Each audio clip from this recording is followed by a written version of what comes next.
wow. I didn't know that was a Pi. How did you get the display on? Is that a display that we had around the lab? I bought it. Oh, wow. It's for a Pi, so you want That's interesting. Show the camera because it's let me switch it real quick. Show the camera. Yeah. work in progress. That's cool, dude.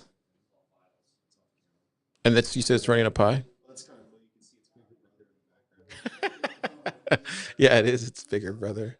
That's cool that it's running it. Show the back of it so people can see the back of it.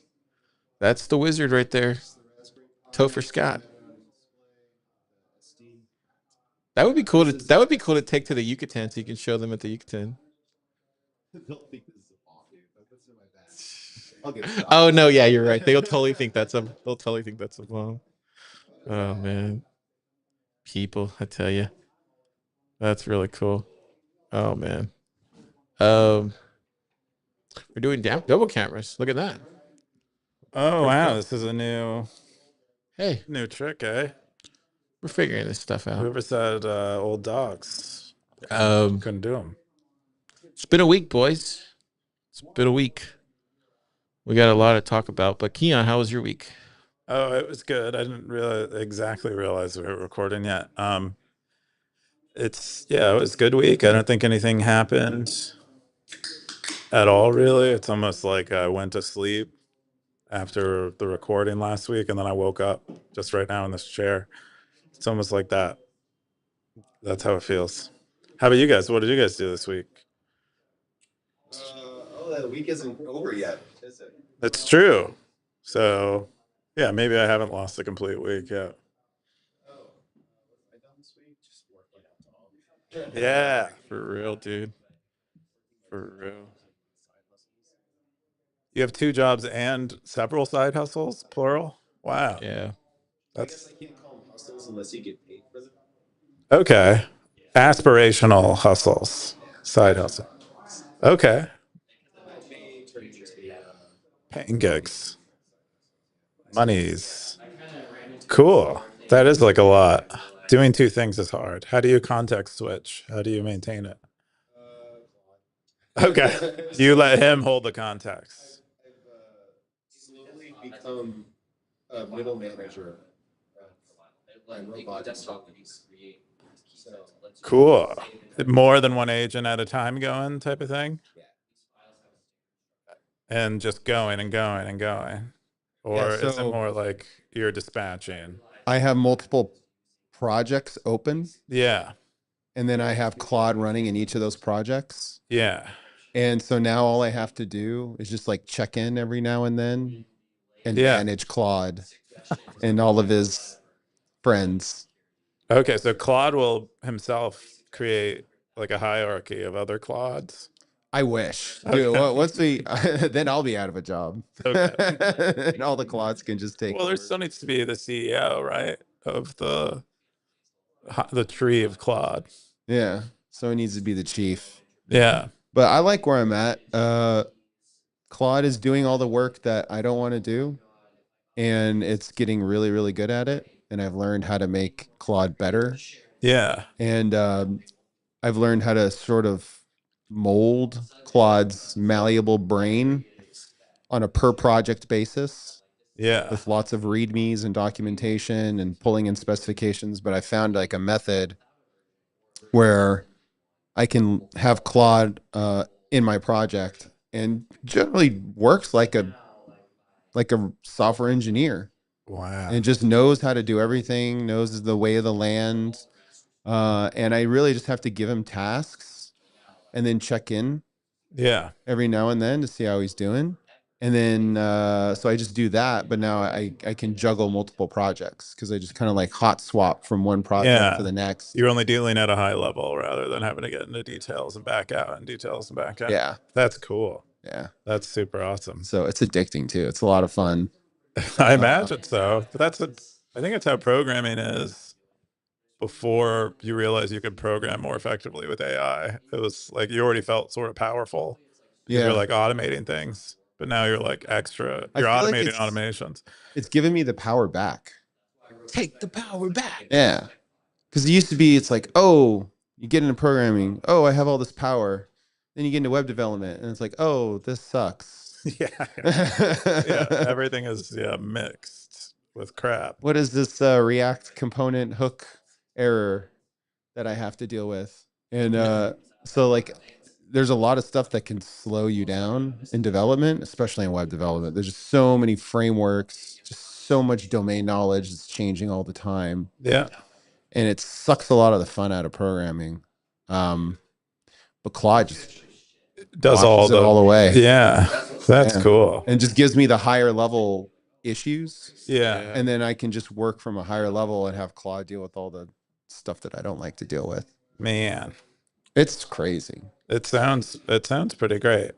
I haven't had that much success with them yet, but I haven't spent enough time to be like, okay, this is what I'm going to do. I have no other option but to code through this thing.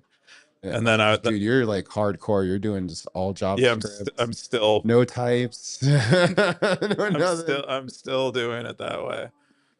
I think pretty soon I'm gonna try to do more of this stuff and see what it's like for me. If you've never seen this crazy show before, it's called Stacker.News Live. We cover the top 5 stories here on Bitcoin every week.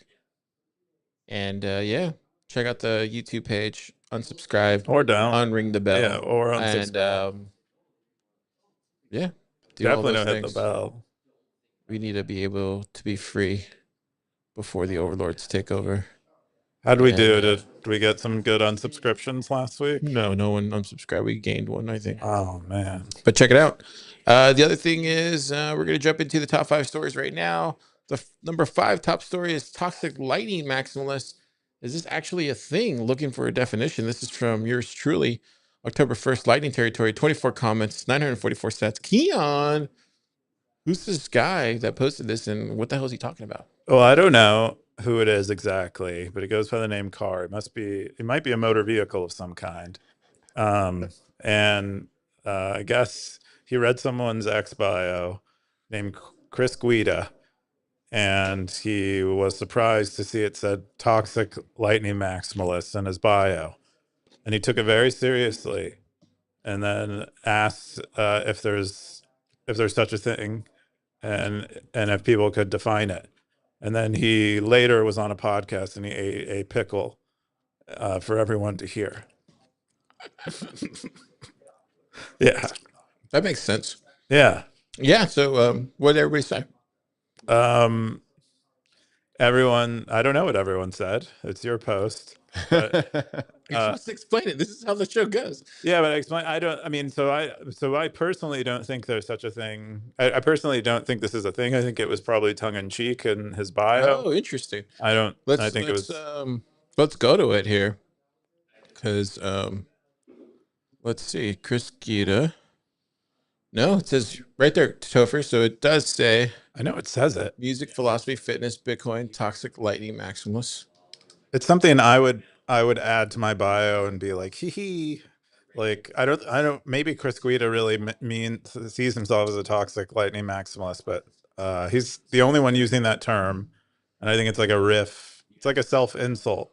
It's like a sort like we use Bitcoin maximalist. Topher, what do you think? I need a better answer than the one Keon's giving me. Oh, well, so I was reading Justin Shocknet's comment, and He's also my friend, Justin. I like Justin. yeah, he says it's not enough to be a lightning maximalist. You must be toxic to fake L2 scams, which I think that is the definition of like a toxic Bitcoin maximalist. Like you vehemently reject all other forms of cryptocurrency. Bitcoin is the only one. Everything else is an attack on Bitcoin. So I'm guessing that if you were to take that over to Lightning, it would be the same thing. Like, See, so this is where I get lost in the sauce, and I'm really dumb. So explain this to me. So Bitcoin on chain makes sense because it's Bitcoin, and then they have all these shit coins, right? yeah, So that makes sense why you. there are different domains. Yeah, There's that would make different sense. But on chains. Lightning, it's different, and this is where I come from. It's like it's Lightning done privately, like private channels, and then there's custodial Lightning, right? That we know of. Yeah, And then there's non-custodial Lightning, right?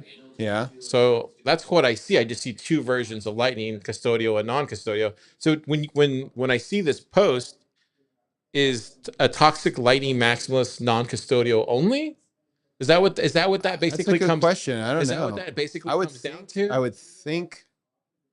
I don't know, because if you're a toxic Bitcoin maximalist, does that also imply self custody? I think so. I don't know if anyone I'm who just would trying to get to consider the. themselves. I'm just trying to get to Me like. too. I want to get to the bottom of this. That's what I'm trying to get to. Is like, what makes you a toxic Lightning maximalist? Is it because you're a non-custodial Lightning? No, that's why I don't think it's a real. That's why I don't think it's a real term. I think he was. I think he just believes strongly in Lightning, and is like this maximalist term is like a nice. It's like a nice tongue-in-cheek, self-owned, self. So this gets me to thinking that, okay, so if we don't know what the terms are, we don't know what the definitions are, then this is more business interests and more business aligned than anything else. Because Justin, I love Justin, but he has his own company. So he has his own business interests, right? Same thing with Carr and Pleb Lab, same thing with Keyan and Stacker.News. And all these people that are talking the loudest about these have their own business interests. I don't know. Like, I mean, who What else does this is have to do with business interests, though? I still don't get the so tie. so for as in like I'm competing just telling technologies. so I'm just telling you, for me, Carr personally, it's in my business interest to have everybody have all sorts of options out there, non-custodially and custodially, right? It's in my business interest for that. I don't know what's in your business interest. You would have to tell me. But I would imagine for Justin, it's his business interest to have everybody use Shock Wallet, right? Well, he's saying that you have to reject all L2s on Bitcoin. Yeah, but then he's, Lightning can, But that doesn't mean Shock Wallet, though. because it's Lightning. Well, I don't know. I would imagine everything that he's saying there, Shock Wallet doesn't fall into that. Oh, well, I don't know. We might have to just we might have to corner him in a dark alley and, No, and ask I talk to him all the time. He's in our Slack, so I would just ask. But I'm sure that's what I'm saying. Like, unless you have an actual definition, then how can we know what is a toxic Lightning maximalist or an actual not toxic? You know, Yeah, we need that's like why I think it's a we need bunch. an That's why I don't think Oxford it's. I think maybe dictionary Keon's right. I definition. don't think it's actually real. I don't think it's actually real. I think it has more to do with business interests. oh, I don't. Well, I don't think it's real. I don't think it has anything to do with business interests, though. I think it's just something you say. I think it's like I really believe in Lightning. I think Lightning is like the best L2 that exists, and and I'm a toxic Bitcoin maximalist. I believe a lot in Lightning. I'll combine them, and that's what I'll put in my bio. That's what I think, and I think just like if there is such a thing as toxic Lightning maximalist, I think Justin's interpretation of it is right, where it's like there is no other L2, there is no other Bitcoin layer that will work. Only Lightning works. I think that is like if Chris were serious about this, which I don't think he is. That would be his belief. He would be against ARC. He would be against other But L2s. why would you be against ARC other than why? But like that's what I'm trying to get to the understanding, because it's not non-custodial. Is that why? No, it's because you're toxic and you just believe everything else is going to be a scam because Lightning is the Well, why? Is the one because ARC, true but L2. isn't ARC built on top of the Lightning Network? No, it's not. Oh, okay, that's where I'm lost then. It's not. No, So it's like it's like liquid, another basically. L2. Oh, duh. Yeah. Oh, okay, now I get it. He doesn't. I didn't realize Shocknet didn't like symmetry. I guess. What's symmetry? So LN symmetry is where you don't need to maintain all the past Lightning So states. these aren't even on the Lightning Network. ARC is not on the Lightning Network. Arc. I Yeah, thought it no, was Arc on is the not on the Lightning. Lightning. Arc is an L2, and you could put Lightning Yeah. on top of Arc and make it, and then Oh, there, I thought it was on the Lightning and Network. then No, they're competing. Oh wow, dude, they're not explaining that to the plebs. I thought it was on the Lightning Network. they Arc? talk about Lightning a lot I thought Because they call it an L2. I could have sworn I talked to Tiero and he told me it was on the Lightning Network. I think in some I think they're considering the case where you might want to like anchor a channel in Arc rather than on the base chain. Oh, so in that case, okay, so I apologize, Justin. I thought ARC was on the Lightning Network. No. Oh wow. So what's symmetry then? LN symmetry is just a protocol upgrade to Lightning that would require new opcodes in And Bitcoin. then covenants, that's just a bit proposal, right? Covenants is one of the opcodes. Yeah, but it might give you different kinds of lightning channels again. You might get multi-party So lightning this is channels. not even on the coin This is pools. not even on the Lightning Network. None of this is on the Lightning Network. No, So not basically, ARC. being a toxic Lightning maximalist is basically like anything goes that as long as it's on the Lightning Network is what I'm now finally understanding. Yeah. I think so. Yeah. Oh So wow. ARC and Lightning are competing. Oh wow. Wow, I learned something today. Has nothing to do with business interest. Jeez. Car's gonna shut up now. See? I don't mind. I I highly doubt you'll shut up. I don't mind. Hey, I don't mind saying Carr did not know that what he didn't know. But hey, this is where you learn sometimes it's better to stay in your lane, right, Vic? Oh man. Dude, that's crazy. That is crazy. I wonder how many other people are confused by this. Maybe it's just me, and that's because I feel like I see this shit every day. And I work with you guys. And I still didn't know. I thought ARC was on the Lightning Network. You have to. I mean, you have to spend time to understand. Like, you have to like dedicate. It's not just. You're probably not going to get a full view of something by the conversations that you have in the lab, because we're all like talking about things at a conceptual level. You would have to kind of go in and at least read kind of one blog for each of these. This whole time I thought ARC was on the Lightning Network. Yeah. Wild. Anyways, well, we learned some stuff today, guys. Or at least I did. The next top story is all the other stuff happening with Bitcoin. This is from Scoresby, Bitcoin territory, September 30th, 9 comments, 904 sats. Keyan, what's this? Yeah, well, if you were just casually looking at Bitcoin, you would think that the only thing going on is an op return, like meltdown. But it turns out there's still a lot of like real things happening in Bitcoin. And I guess Scoresby went and looked at the Boston Bit Devs. They usually publish, all the Bit Devs usually publish ahead of time all the topics they're going to cover, and noticed all of these bit proposals that were present in what they were planning to present at the Boston Bit Devs, and yeah, shared them. Why would he publish the Austin Bit Devs? The Boston Bit Devs? Austin. Oh, I think because we had already had the Austin Bit Devs about a week before, and then Boston Bit Devs was happening the day that he posted this. So he's curious if they were adding like newer stuff. And maybe they have a different focus. Like each Bit Devs has like the hosts of the Bit Devs they will pick topics that are like a little more up their alley. And so it seems like the Boston Bit Devs is a little more into the latest and greatest Bitcoin Core proposals. Amazing. Yeah, but apparently there's a lot going on. I didn't realize U3XO had moved so far. That was something I had. They have a BIP number. Topher, do you see anything here that you like? Well, I love U3XO. I'm absolutely for op tweak add and adding elliptic curve operations to Bitcoin script, which also ties into great script restoration. Those are all kind of related. I don't know about the rest. Booby trapped wallets. I haven't read up about that one. That's interesting. Block template sharing would be nice. It would help optimize things with relaying transactions in the mempool, and mempool validation and relay policy via user-defined scripts. I guess that's just improving people's ability to add filters for their mempool. Yeah, I've heard people talk about that. And what does that mean for the plebs at home? Oh, so like if you're running a node, Bitcoin node, and you have a mempool, your local mempool, and you're broadcasting transactions, you're sharing transactions with peers, and a lot of people, they like the independence that you have with running your own node, and they want to be able to have more control over what transactions are flowing through their node. And so Bitcoin Core only gives you like a handful of small knobs and levers to be able to control what transactions are going through your node. and it's not enough to like capture inscriptions and all this other stuff. So it's really hard to filter this stuff. Mm. And nobody's really worked on.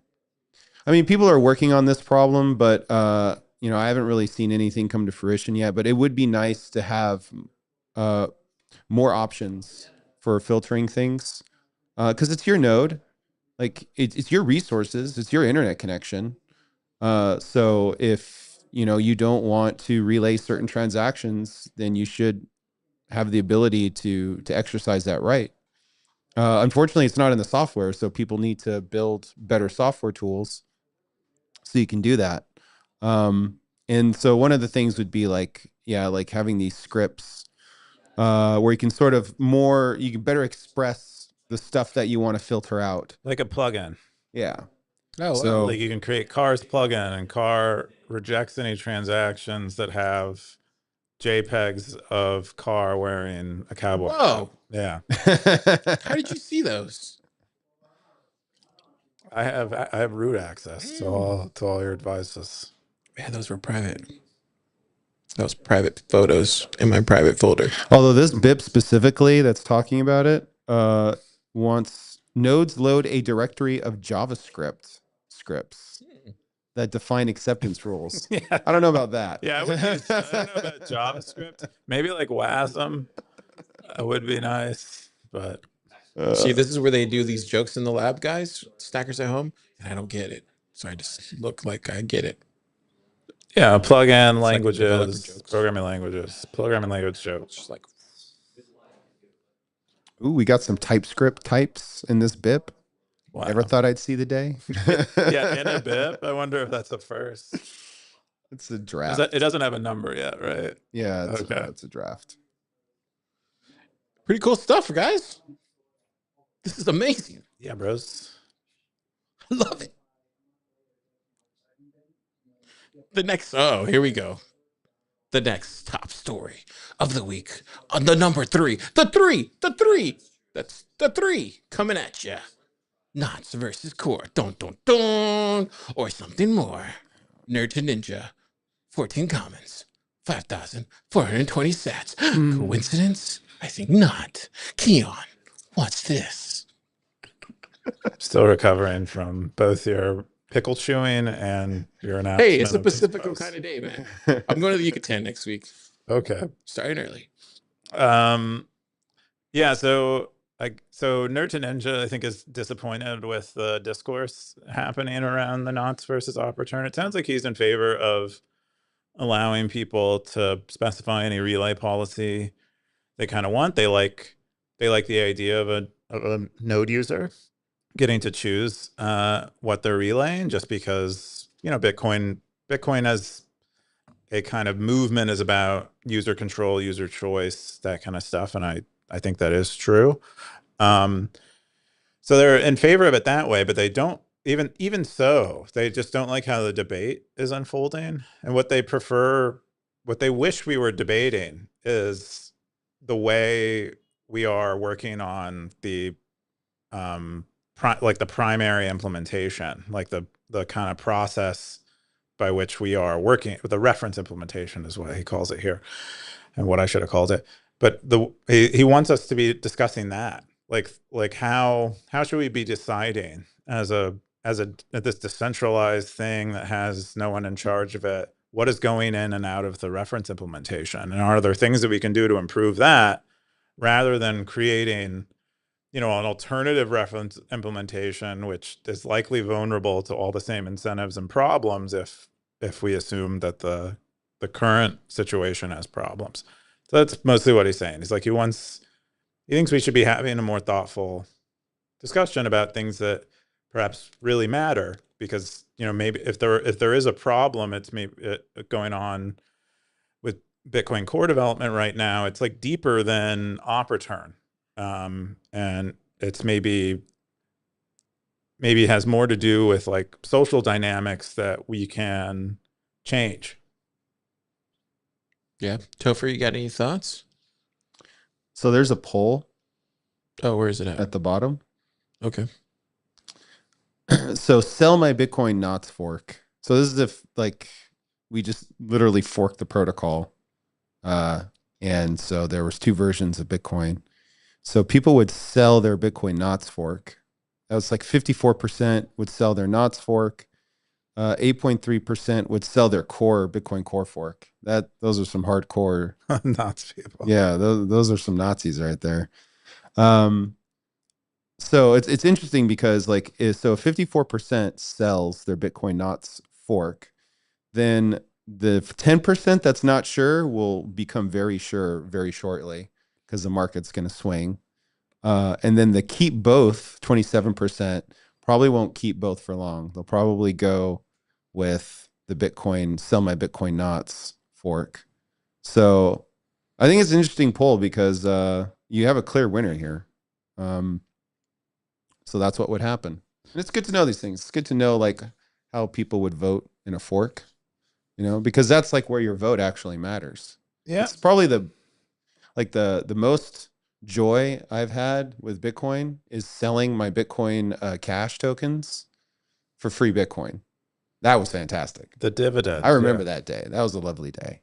Yeah. And then you go like in other wallets and then you realize, oh, I have more Bitcoin Cash tokens that have just been hiding. And you just gather them up and then you sell them. So, and I think it's really cool. I think that if you have enough exchanges that have both, and if there is a fork, then, people vote, they literally vote with their wallets on which fork that they choose. And so I think that's kind of cool. But yeah, so Stacker News. So I guess the Stacker News community, it seems like the majority would go with if there was a fork, they would tell the Nazis to F off. Yeah, I think Topher's talking about another post that has a. Oh wait, which one are we on? Related. We're on which Knots fork you will core sell? or something else. No, slightly different. It's a different post, but about the same kind of thing, pitting them against each other. But Nerd to Ninja is more talking about the debate that's happening and the quality of the debate and why it's like not talking about the right things. But in that other post is kind of similar in that it's like, well, beyond this debate, let's talk about what matters, which is what happens during a fork. What side are you on? And so they're related in that way. Yeah, I'm sorry, I don't see the other post. It might have fallen out of top because it was posted on last Friday. So Okay. it might have fallen out of the week's top. I think it's fascinating just how far we've gotten. Like one of the things that he brings up here is just how far the conversation has gotten to the extreme end, and it's just human nature, right? And decentralized communities just in general. And you look through history, and it's always been this way. It's hard managing people just in general, especially in communities that are decentralized and much less Bitcoiners. And then you throw money in the middle of it, and then you have greed and stuff and power and all sorts of things. And that's a thing. So I'm not surprised it's gone this way, to be honest. This is par for the course, as they say in the golf stuff. Oh, you're a golfer? I used to be in high school. Really? Yeah. And I don't know. I think the more conversations we have, like Lightning Plus Plus is going on right now, so I'm sure there's great conversations around there. Startup Day is happening next Friday, so we'll have some good conversations down there. And then TabConf is the week after, so there'll be even more great conversations there. And then there's even more conferences happening later this year.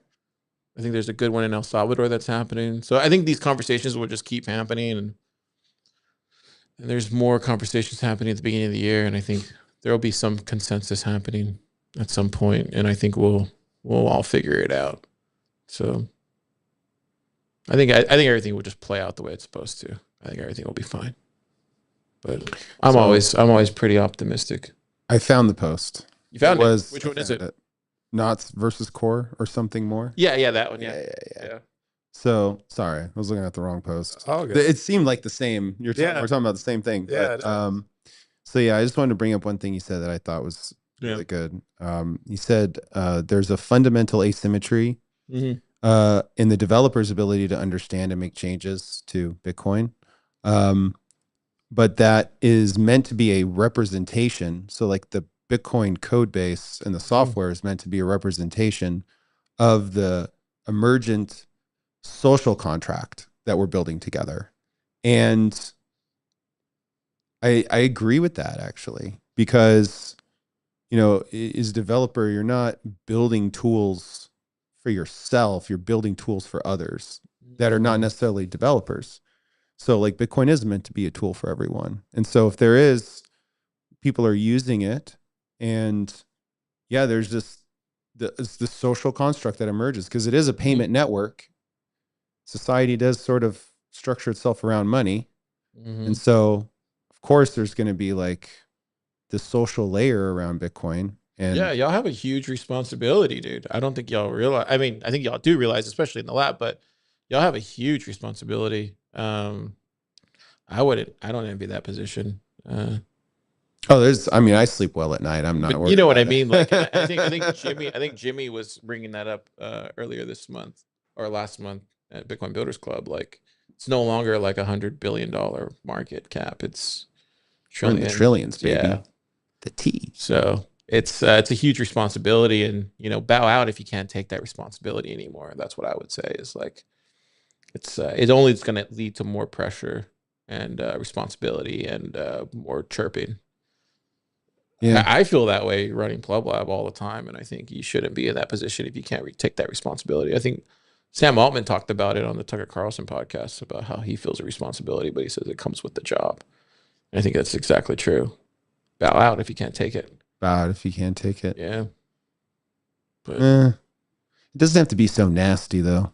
part of the job. Yeah, politics is an ugly job. Yeah. I don't want Bitcoin to become political, but I guess it's too late.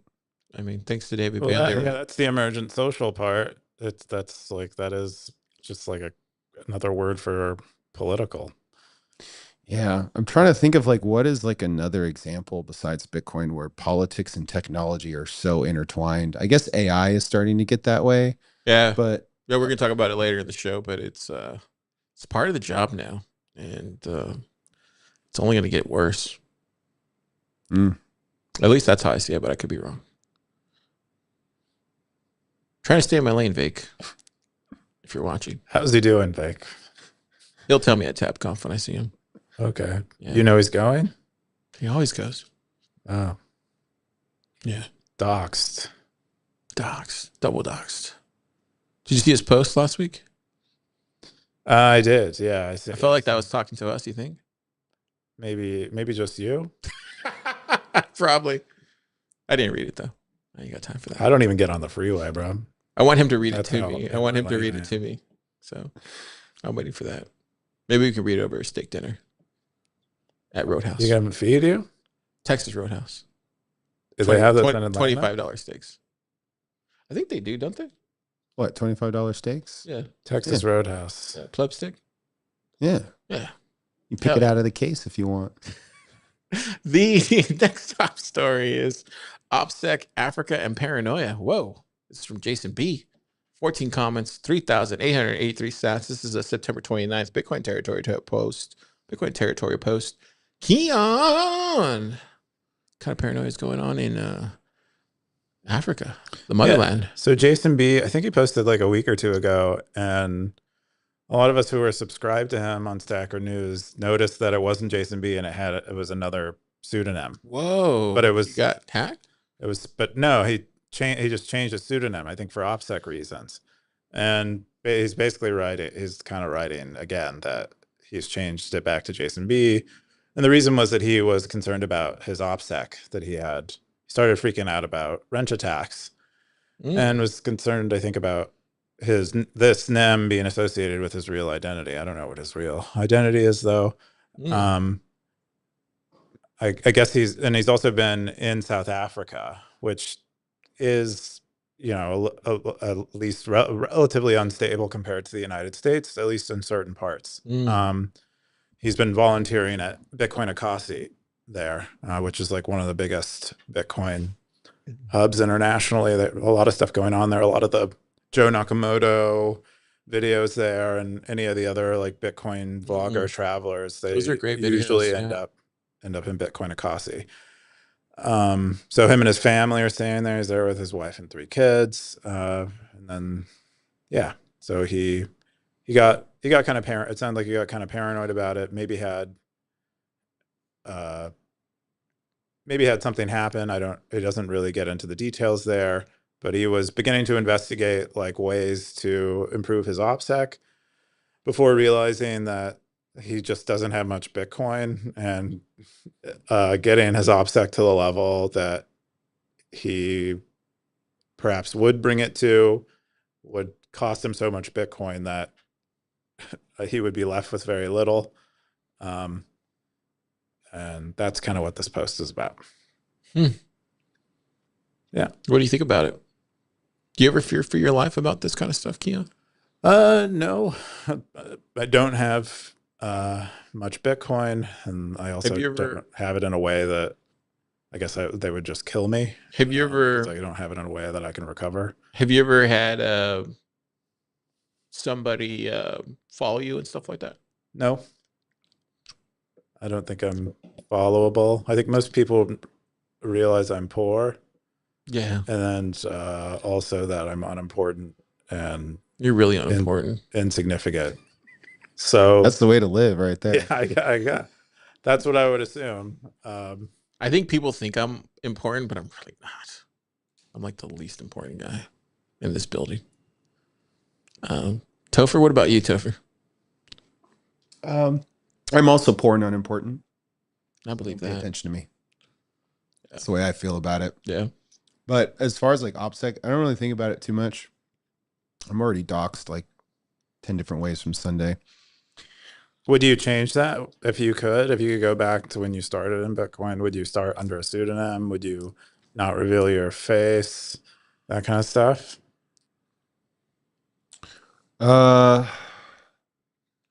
Probably not, because I just don't like living like that. Like you Yeah. have to be, it has to be the way that you want to live. Like I don't think you can keep up the OPSEC unless you want to adapt it as a lifestyle.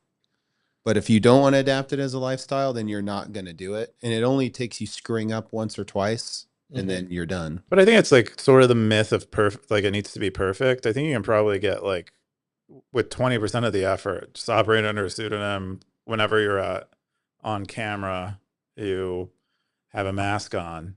That's probably like you probably get 80% of the result. Like you'll probably be unknown to most people. Yeah. I think it would be like similar to, I mean, if you're walking around Brazil with Gucci bags and Prada glasses, like you're going to get targeted. So it's just like the simple stuff. Don't overtly advertise that you're a walking pinata of money. And then I think it's just the same. It's just the same problems that people have been dealing with wealth, no matter how you hold it. It's the same applies to Bitcoin. I actually think there's just personally, and maybe this is wrong to say, but I think there's just way easier people to rob. Personally, like I think like when you look at the celebrities that are out there and the influencers on YouTube, like showcasing all their wealth and stuff, like those are way easier people to rob than like Bitcoiners personally, because they're way dumber. They have terrible OPSEC and they just flaunt everything on them. Like, you know what I mean? And and they're terrible people too. Like, I don't mean that like in like a bad way. They're just not good people, you know? And like, at least with Bitcoiners, we're like super friendly, very moral. We're very giving people, we give our time, our money to people, education, all that kind of stuff. And so it's like like there's very few Bitcoiners that I've met in real life outside of business that are like terrible people. Very few. I think there's maybe like one or two. And most people know who those people are. But like outside of those two or three, whatever, like most of them are great. So I think there's just that's why I'm not. I think when I think of OPSEC, I think of it more from like the government coming after us at some point. Who are you trying to hide from? Yeah. Kind of depends. Yeah. That's how I think about it more. But I think just in general, that kind of fear propaganda that's infiltrated our space is more because of, it's just permeated at this point just through decades of or not decades, I guess, years of, fear mongering, I guess, amongst our ecosystem. Yeah, I'm interested in the Because U.S. State Department think thing. about how many times you've seen Max Kaiser out in public and all these people that are far more richer and wealthier and people than us, right? Like, I imagine they have security details, though. yeah, but Right. like, how close have you been to Max Kaiser? I've been like this close to Max Kaiser before. Like, do you know what I'm saying? Like those type of people, I would imagine, have um, way more Bitcoin or influential than us. Do you know what I'm saying? That's why I'm not too worried about it. It's like, Well, Marita will be the test. We'll see if you get pinched when we're walking down the street. I mean, I'm like really nice to people, and I like, I feel like there's just way more people like on YouTube that are like sharing, their houses and their $1 million. Yeah. Do you know what I mean? Like, Yeah. I sleep on the floor and like go to church every week and like, live in a very cheap apartment. Like, I don't have I think the anything. I risk don't would have be anything to traveling, rob. though. Like if you're traveling and some group sees it as an opportunity to nab you Mm-hmm. while you're traveling. But yeah, I think a lot of it's overblown, honestly. Yeah. Um, I don't know. What do you think, Keyan? I don't think it's overblown too much. I mean, I think it's good to be paranoid in this case. I think if you're in a state where you can be armed, you should be armed in your defense. I think you also, if you are a public figure, you probably do not want to use a single sig. And yeah, and I think for the record, you should say that you have no Bitcoin, and I have no Bitcoin. I don't have any Bitcoin. So there you go. That's what like I just don't think you want to paint a target, and then you also want to be on some level defensible in a situation where something can happen. yeah. Yeah. Good point. Don't come for me or Topher. Just kidding. But kind of not. Anyways, we're going to go into the number one top story of the week. Can you believe it? Free industrial Bitcoin miners. Keyan, what's this? Yeah, so this is also from Jason B. I think this was the last post was like his lead up to this post, but he's been volunteering, I think, remotely for Bitcoin Akasi. It's a nonprofit down in South Africa that is educating, I guess, students, I think, of various ages. But he himself is tutoring a teenager about economics, teaching him Austrian economics. And I guess they've been, really getting serious, and they run a node and a BTC Pay server. And then he writes about how, like, some of the experiences of the student while they were there. I guess their local power grid operator, they have like many states in the United States, they have a kind of single state monopoly thing. And I guess they have had some issues and are like corrupt and failing. So there's been a lot of blackouts rolling through South Africa. And I guess in response to this, there's been a huge surge in solar panel installation there. I think he said that he was talking to a solar installer, and they said that there was 8 megawatts of solar that had been installed in the last year, and their entire grid is 35 megawatts. So Damn. that's a pretty serious share of people getting solar to deal with these blackouts. And Jason B saw this as an opportunity, perhaps, to help subsidize further solar build-outs using Bitcoin mining.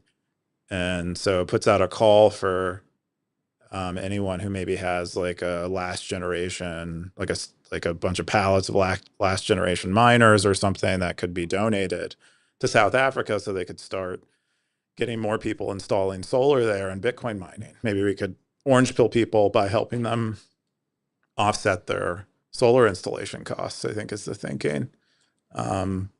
Looking for things that are on the order of like a kilowatt, miners that are on the order of a kilowatt. That would be It's a pretty early generation miner, but you could probably underclock even the latest generation to only use a few kilowatts, I would guess. But yeah, and Jason B has written a lot about his own home mining pursuits. I think he was doing it normally, and then he decided he wanted to heat his home, see how he could heat his home. He's done a few like guides, or I guess maybe, That's kind of cool. yeah, demonstrations of his own work that he's done in that regard. But now that he's in South Africa, so he was tutoring this teenager remotely, and then he went and visited with his family, and I think he's been there for a month now. He said, living in South Africa, helping out the Kasi community, and just living a Bitcoiner dream. Dude, we have all those miners in the comments just like sitting there, dude. It's crazy. We do have there's a lot of S9s floating around Austin. That might be, or we just have them I think all they're just like sitting there. I think S9s are what, like 5 kilowatts? Oh, for power usage? Yeah. We just need to do something with them. Maybe we just don't have any time, man. That's the biggest problem. Yeah, it's really not When I worth talk to the Satoshi guys, would assume it's not worth hashing them. I think with a single BitX might do more hash per unit energy than an S9 as the thing. So you kind of want like at least last gen probably, if you're going to try to recoup costs of any kind in terms of energy, I would guess, but I don't actually know. But then again, like any sats are better than no sats. So if you do have excess energy and you have an S9, and you don't have access to something else, use an S9. Car went to go get himself another beer. Hopefully no more pickles. I have that like thing where I want to like murder anyone if they're like eating pickles. If they're eating like loudly, I want to like I get like enraged. What, don't even is that what you're saying? No, there's like a thing where like I don't know how bad I have it. Maybe it's a spectrum thing. But Am like, I triggering you with my pickles? Yeah. Oh, okay, I'll stop eating them. I don't know. It's like there's a word for what this thing is. Where I'm glad you told me, because I was going to keep eating every week. I can't freaking stand it. It's weird because you're not even hearing the headphones.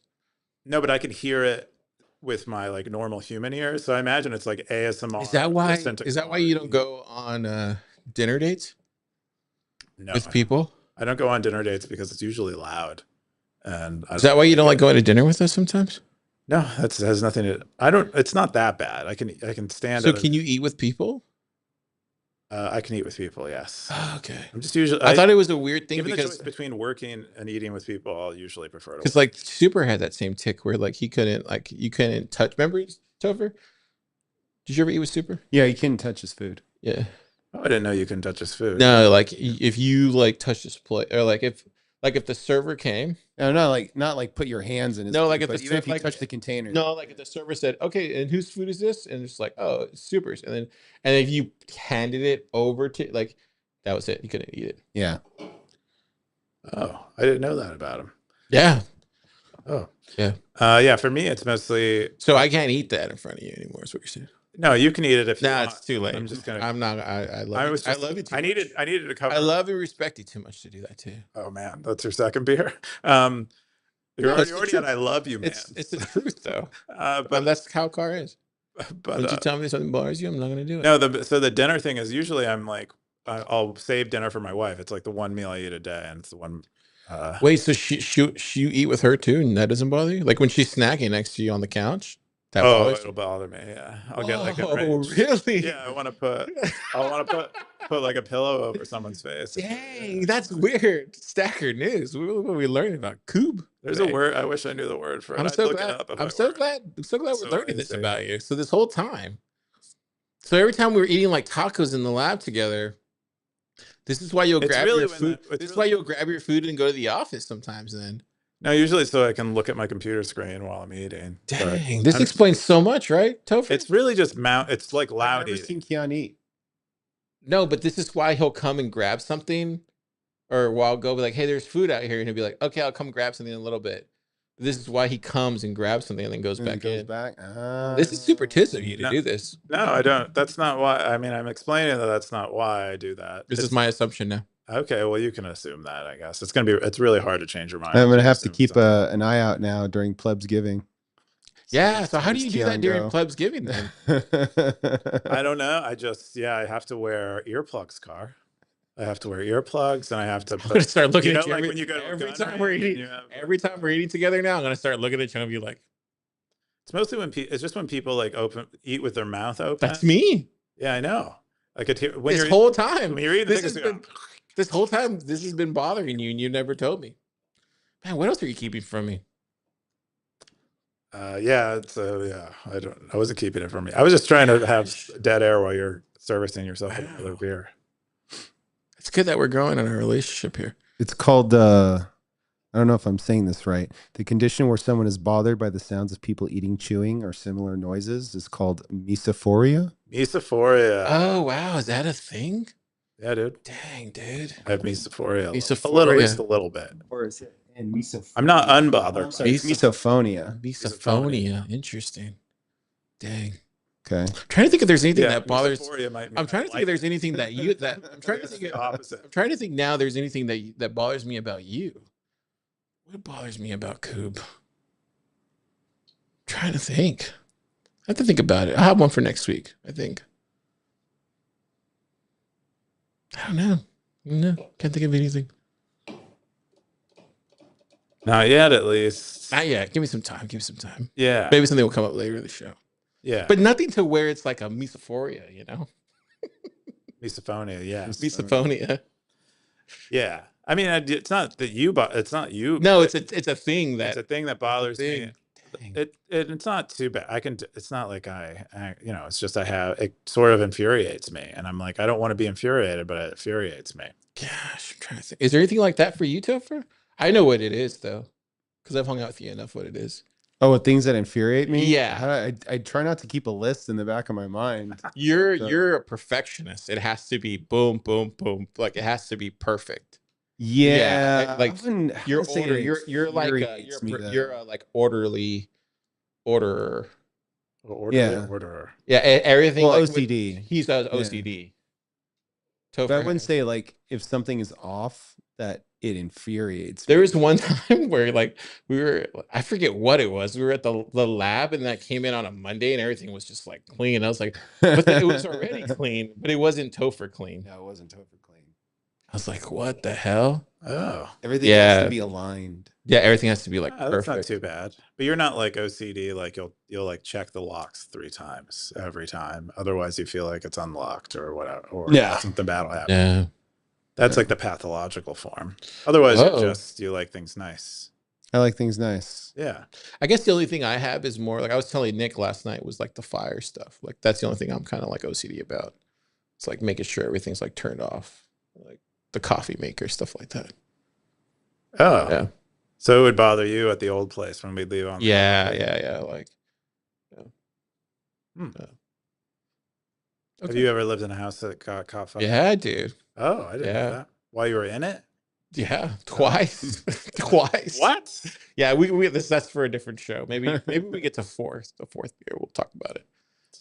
What the heck? Yeah, not my fault, but we'll have to talk about it. If maybe that'll be a dark Stacker News. All right, that's all the top stories of the week. We're gonna jump into AI and Bitcoin. This week in AI, September 22nd to the 28th, 2025. Y'all hooked yet? Time to start reeling in them sweet profits. This is from Optimism. He was talking a lot about how OpenAI is going to start preparing advertising. Did you hear about that, Coob? Yeah, I did hear about it. Not surprised. If you're not paying for things, I don't know what you expect to happen. Yeah, the one that really caught my interest was that YouTube Music is testing AI hosts that will interrupt your tunes. That's not going to make it. So apparently, you're going to be able to discover the next generation of YouTube. In case you were wondering, a new AI music hosts are supposed to provide a richer listener experience, according to YouTube. As you're listening to tunes, the AI will generate auto snippets similar to fake podcasts that you can create in your notebook LM called Beyond the Beat. They do not make it sound good. The host will. I lost my place. Hang on, where was I at? And I had a flow. The host will break in every so often with relevant stories, trivia, and commentary about your musical taste. YouTube says this feature will appear when you are listening to mixes in a radio station. The experimental feature is intended to be a bit like having a radio host drop some playful banter while queuing up the next song. It sounds a bit like Spotify's AI DJ, but with the YouTube AI, it doesn't create playlists like Spotify's robot. This is still generative AI, which comes with the risk of hallucinations and low quality slop, neither of which belongs in your music. That said, Google's audio overviews are often surprisingly good in small doses. What do you think, Keyan? You gonna start using it, or are you gonna snooze it? I'll use it or snooze it. New segment on Stacker.News Live. Snooze it, Car. How about you, Topher. Topher? Use it or snooze it? It sounds kind of cool. I'm curious, like, what'll happen if you just fed it a playlist full of like really racist and homophobic music? Not that I know where to get any of that, but like, can you sort of like get the AI to just start saying like really nasty things? Because that's usually like what the internet likes to do. Like, I see if they mean, can turn these you could use- AIs you could into use saying Gemini nasty things. You could use Gemini. I'd probably do that for you. Yeah. Is Gemini like unlocked on relative to the other ones? But didn't it do that in the very beginning, or did they clean all that up? That was like 10 years ago when they Oh, first okay. started Yeah. releasing Okay. chatbots. Whenever you release something new in the AI world, it's fun to like see if you can hack it or game it. The other one I wanted to bring up was Here's my playlist of ways to make methamphetamine. the other one I wanted to bring up was from MCP to Shell. So this one got shared. I didn't get a chance to read through it, but it basically covered remember when we had that MCP hack that everybody was talking about for like a week, and it talked about how there was basically like some kind of I don't know if it was what was it? Yeah, It was this. the hang on. It was earlier this year, MCP introduced an OAuth standard to authenticate clients. Many MCP clients did not validate the authorization URL passed by a malicious MCP server. We were able to exploit this bug to achieve remote code execution in popular tools. And basically, they go through the whole process of them exploiting the attack surface, and they talk about exploiting Cloudflare's library. And so they go through the whole video. It's down here at the bottom. Let me see if I can find it. Yeah, here. And they talk about how they did it, and they do a full run through.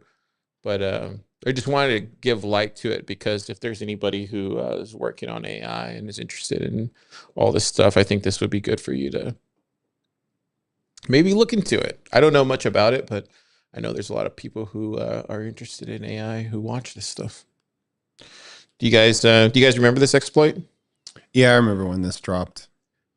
I remember hearing about it. I don't use a lot of custom tooling outside of what comes out of the box, so I don't really worry about this too much. But this is like a huge problem, yeah, because the agents are naive, so it's very easy to exploit and then tell them, oh, run this command that gives me remote execution on your machine. I have And more like a basic They won't think question. twice about I it. have more like a basic question. I thought MCP was supposed to fix all this, because wasn't it like an open standard? So wasn't it supposed to make this a lot more like open? Like, because I thought I thought like that was the whole point of like, because it wasn't Anthropic that made the MCP Yeah. standard. So Yeah. wasn't it supposed to fix all this? I don't know if it was supposed to fix all this. I think it was the point of MCP was just so that AIs could have an easier time consuming online tools. But yeah, I think I mean it's like it's a new paradigm, so you're also going to run into like new types of attacks that you just didn't think about before. So I hope they fixed it. I think they fixed it, but there's probably even more attacks that other people will figure out, because like the agents are gullible, and like you can't even keep agents from preventing. You can't even prevent agents from like giving you like recipes for making drugs and stuff like that. We're gonna bring up another story here later, but yeah, I just wanted to bring this up. This is from Vera Labs. I thought Carter posted this and it didn't get any love. I zapped it, so just wanted to bring this up. This was in the This Week in AI thing that Optimism does every week. I think if you're not paying attention to this, you're a stacker, you probably should at least give it some looks, because It's pretty thorough. It's not only thorough, but you'll find stuff like this that you'll probably miss. And at least on the, if you're not going to look at it every week, you should probably just look every week and go to the security and safety part section, because that's probably the most important section. Just so you see why. The other thing we're going to cover is Wumble's picks. Wumbo's picks. Wumble's picks. Wumbo's picks. Wumble's picks. This is silent payments for privacy in Bitcoin. This is from Coop. Keyan. Oh, that's right. What is? I forgot that I shared that. But yeah, What is this? John D. Cook, whose blog I've been seeing for, I don't know, probably like a decade. But he writes about Bitcoin occasionally too. I guess Is that John B. Cook right here? that's John D. Cook, I think. I don't think he shared a picture of another man on his own website. Unless he wanted to dox himself. That'd be kind of Or undox romantic, I guess. But no, that's him. And he wrote about silent payments. And to be honest, I had never really looked deeply into silent payments. I understood the basic concept, but I did not really pay much attention. And he does a great, like, high level view of it, explaining the kind of simple version of the protocol. And then Wumbo picked this, but so for Wumble's picks. our Wumbo's Picks segment. But the reason why we want something like silent payments is because we don't want address reuse in Bitcoin. And the reason we don't want address reuse in Bitcoin is because if you associate your identity with an address and you're only using one address, now all of your Bitcoin is associated with your identity. So most like online stores or anything, they'll generate a new address for each purchase, so that if your identity gets associated with one of those addresses, it's like kind of compartmentalized to just that address, and all your other Bitcoin is still identity free. And so that's why we're generally interested in this kind of stuff. But there are contexts where you can't generate, or it's inconvenient, or you can't generate a new address every time. For instance, you want to have, let's say you're like a human rights foundation of a kind, and you want to put a donation address on your website, and you don't want to have a BTC Pay server or something else in the background generate a new address for every donation. You want a static address. And so you can't generate a new address every time. Or you want to print out a donation address or an address for something. That's another case where you'd want a static address. So that's why silent payments exist, because they allow the sender to construct a new address for the receiver from a static address that the receiver provides. And they do this by taking something that looks a lot like a Bitcoin address, but starts with SP1. And they take that along with the inputs they're going to spend to that address, and they construct a taproot address that they spend to. And now the receiver of the money then scans the blockchain, looking at any taproot outputs and any inputs to that taproot output, and combine it with their own silent payment address private key, and see if it matches the taproot output such that they can spend it. And so that's the basic gist of what happens here. But effectively, if I'm Alice, I'm sending Bob money, who gave me a silent payment address. I use information that will be publicly available on the blockchain, in addition to the silent payment address, which is also public, to construct another address that I know that only Bob can spend from, and that's what I spend to. And then Bob can hunt for it on the blockchain and recover the money. Word, hunt. So, yeah, it is kind of hunting. It is that like resource intensive. So I guess the pleb question here, because I'm the pleb here. Like, Yeah. what software will I use to use silent payments? There's quite a few wallets that support it now. The one that gets talked about the most is probably Cake Wallet, but it does have a variety of other cryptocurrencies in it. So a lot of Bitcoiners would probably not be interested in using that. There's another one called, I think, Selenium, which is a PWA that's Bitcoin only for silent payments. I think there's a handful of others. Bitbox, I think, allows sending to Does a silent Electrum payment not, address. Electrum or Sparrow not do No, I silent? don't Why think not? I don't think they do so yet. You can go to silentpayments.xyz, I believe, and they have a list of the wallets. I had it pulled up here a second ago. Silent payments.xyz. Yeah, here we go. They have a wallet. Oh, there it goes. Yeah, they have. If you go to their wallet support, I don't know if it's in their docs page. Yeah, wallet support, Where's silent it payments at? wallet support, second from the top left. Seconds from the top left. I don't see it. See bounties. Silent There it goes. payments, yeah. Wallet support. Okay, so there it you looks go. like, oh, Blue Wallet. Bro, I was just talking about you Blue can Wallet. send though, you can't receive because receiving. I can send silent payments via Blue Wallet on mobile. Yeah, Boss. yeah, but you can't receive it, and because receiving is the intense part. The sending is fairly straightforward. But Topher can send me a silent payment.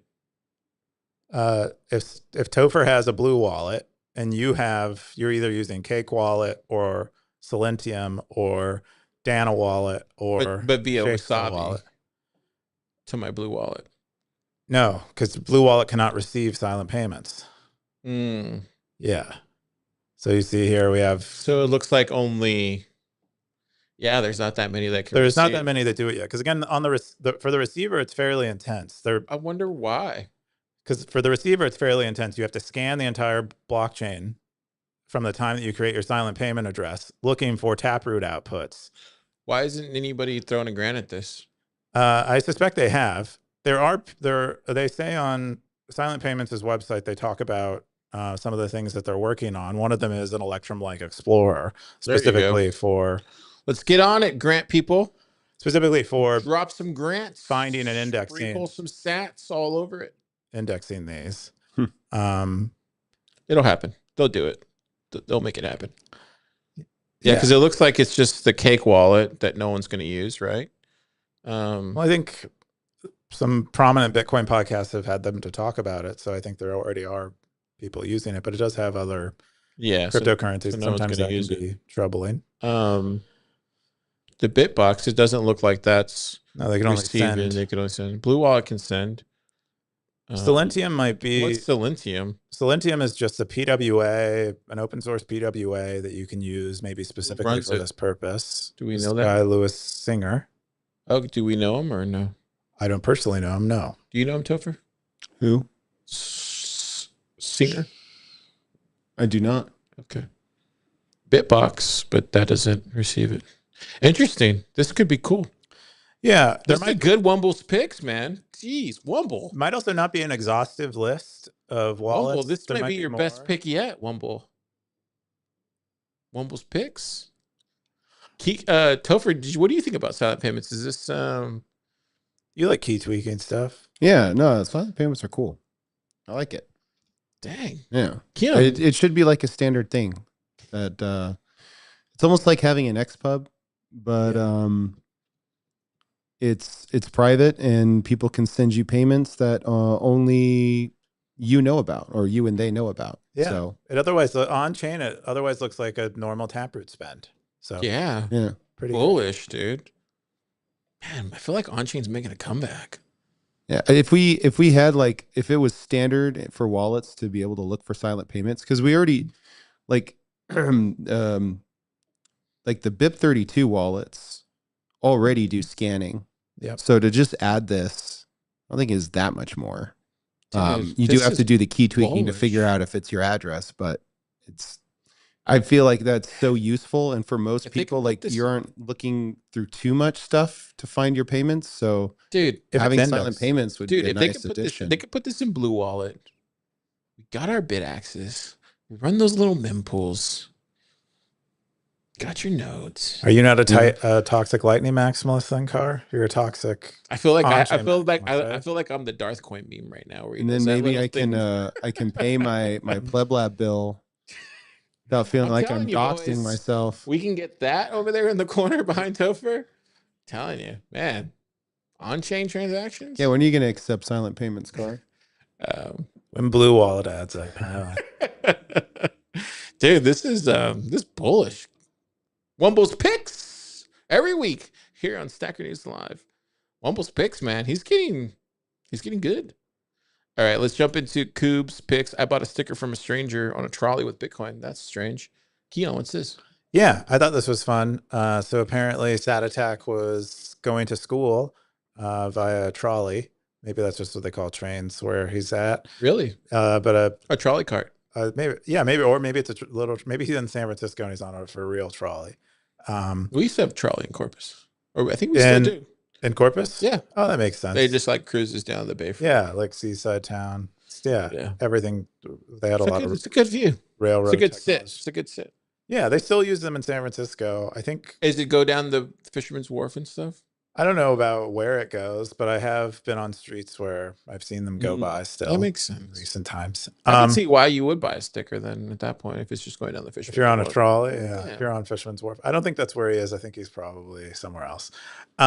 But apparently he's on there, and there's a guy selling his stickers where he takes his artwork that he does in some medium and turns them into stickers. And he asked the guy if he'll accept Bitcoin. It's a Wookiee. It's a Wookiee. Or in a Disneyland. The guy said he drew it by hand, every hair. I doubt that. It looks like a picture. It kind of looks like a dog, right? Looks like a puppy. Well, that's what A Wookiees little look like. puppy. But anyway, the guy selling him this sold him this sticker, and he asked or wanted to sell the sticker, and he asked him if he'd accept Bitcoin. And the guy said he'd love to, but he doesn't understand it. So then he proceeded to explain Bitcoin And to he him. downloaded Blue Wallet. Orange pilled him. He didn't download Blue Wallet. He downloaded Blink, which is a custodial Lightning wallet available not in San Francisco. So that's another piece of evidence that this isn't happening in the United States. But he has him download Blink. He pays him the cost of the sticker. I think he said it was 6,000 sats. Pretty pricey. 6,000 sats for this sticker? Would you buy that for 6,000, Topher? Maybe he bought a stack of them. I don't. And this is just one that he shared. That's a rip off. I do it for the love of the game. Yeah. Well, he might have also tipped What him. are you, Kevin Durant with a Coinbase wallet? What's going on here? He might have given him extra to tip him because he sat through his orange pill. The love of the game. He had enough time to explain to him about payment channels and That sounded like the scarcity. most LA thing you ever said. Sorry, Keyan. You got to get the money out there. You know? Get in people's pockets. Go ahead, Keyan. I'm sorry. Oh, anyway, years in. I like this story. It's a cool story. Occasionally, you run into someone who's receptive or bored enough to let Keyan, would you buy let this? you beat their ears with Bitcoin talk. Would you buy the sticker for 6,000 sats? Maybe if I were For the love of the game? maybe for the love of the game. Ted, would you buy the sticker for 10 bucks? Yeah, Ted's never bought a sticker in his life. I would not buy the sticker for 6,000 sats. I would not. How much would you pay? I wouldn't buy it. I would say this is a cute dog, but I wouldn't buy it. It's a cute dog. It's holding a. That was the worst Star Wars. I didn't like. Oh, you didn't like the Wookiee Star Wars? Which Star Wars is that? The second one? Yeah, it was just as bad as the Was it a holiday special? the Wookiee. No, so like what is this? Return of the Jedi? It was just as bad as the Well, these are the Ewoks. yeah, the Ewok. Oh, it's not a Wookiee, Ewok. My bad. Yeah. It was just as bad as the last yeah. Yeah. Wait, is there a holiday special version? Oh, the With Star the Wars Ewoks? holiday special? Would the Ewoks go to Disneyland? I don't know if they go to Disneyland, but I never saw that one. Thank God. Oh man. Anyways. Good post. It was a good laugh. Anyways, we're gonna also train is a good place to corner somebody and teach them Bitcoin. Yeah, they're totally captive, especially if it's a trolley, because those aren't very long. Yeah, he was like basically like You can shout across it. buy my Ewok. Orange pill someone. Buy my Ewok sticker. Oh man. We're gonna jump into my post. First one is to AI or not to AI. This is from this company called Entropia blog or Entropia. They basically went through a 2-week experiment building an app with full AI assistance, exploring both the promise and frustrations of an LM-based development workflow. And the experiment was to basically build this thing called Bernardo. And they did it. And first, the approach was very difficult because they had all these different workflows, and as you guys know the different workflows and the problems. And they had hallucinations, maintainability, the flow. Other people, using it, and the outcome was very poor. And they basically came up to the opinion of like, it's a great, powerful search engine. There's a lot of rubber ducking. There's code snippet assistance. There's tests. There's language related tasks and problems, but they were not going to use AI at the end of it. What do you guys think? Is it worth using AI or not For what? for coding? I think most people would say yes. I don't think there's much debate about that. I think this post sounds like it was about making a product that is where AI is a central value add to it. I didn't read this post, so I don't really know. But So for to AI or not? To AI to or AI, not? definitely to AI. Or not? But to it's AI? not the same as coding. It's like a completely different approach that you have to take. But absolutely. TED to AI or not to AI? Wow, so 3 to AIs. Keyan, you said yes, right? I mean, Ted's biased. well, I don't know what we're He's, talking about. building an AI just company. answer the question. It's a loaded post. It's totally to me when I read this, it was done by a marketer, and he was just trying to get some clickbait, and it worked because we're talking about it. Because it's called Anthropia. Here, you're getting your plug. Choose it or snooze it. To AI or not to AI? Choose it or snooze it, Keyan. Oh, I if it's about building with AI, choose it. Oh wow, okay. But if it's about him plugging his company. I think he's describing building an app without ever really intervening, mostly. Not really writing any code at all. Yeah, I would say that's probably hard. At least in your context, you probably need to provide code, right, Topher? Or are you saying, or would you guys be like, no, you can do it completely without? It depends on how big the project is. Okay. If it's a small project, then you probably don't have to code at all. But a larger project, I would think that you got to get in there and I mean you're building something that you have a vision for, and the AI isn't going to get it exactly. So you have to like go in there, tweak it, clean stuff up. But I've been experimenting with conventions and like having a conventions file where basically all the styles that you like for your code and how it looks, or just different kind of conventions. You put that all in a file, then the AI will just keep that in mind as it's generating code.